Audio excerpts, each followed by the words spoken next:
In those younger days,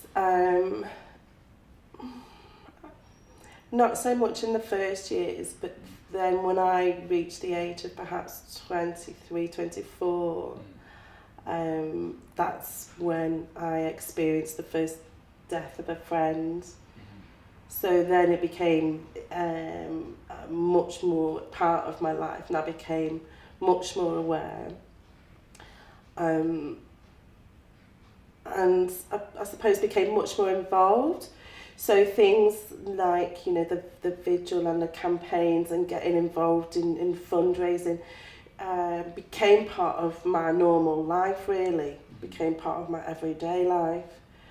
I mean, I look back on those times and I just remember the sense of dread and fear, perpetuated by, remember the awful adverts on TV with the gravestones and all that, like, baloney. But also it was real on the streets and in our homes, that fear, those attitudes had penetrated everybody's kind of deep feelings, so it was really, really scary. When I look back on that now, it feels unbelievable to where we are today. Because we talk about living with HIV and we've talked about that for a long time, and when you think about how it was, I mean, the travel, the journey has just been amazing. But in my 20s, in that decade, lost a lot of friends, and maybe not just close friends, just people that you knew. It seemed to be happening every few weeks at one stage, because you would know people from the bars and the clubs and different projects.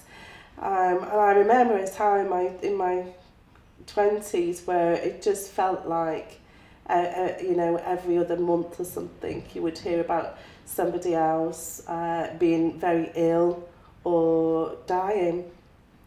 And then I moved to Edinburgh for a bit, so I did some work up there with a project called SOLAS, which was really good and kind of changing for me, because the project was much more about living with HIV, and the problems in Edinburgh were like critical, pretty acute, really.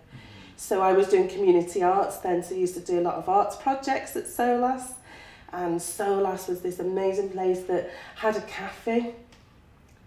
And that concept of just eating with people who were HIV positive was groundbreaking. So can you imagine that? That's where we were. That people were afraid to share an eating place and a kitchen with people who were HIV positive. And that, and then I moved back down to Manchester after Edinburgh, so I guess the similar progress was happening down here.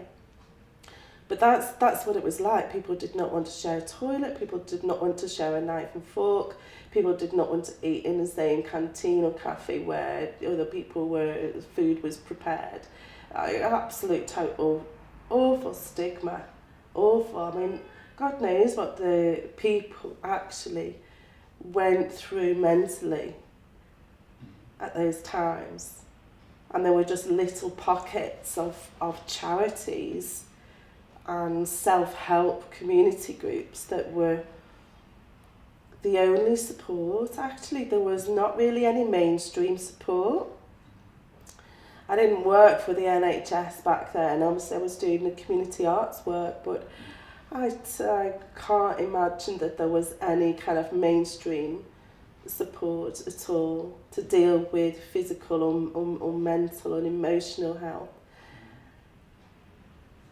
And that's not that long ago. So we're talking 95, 96, 97, that kind of era.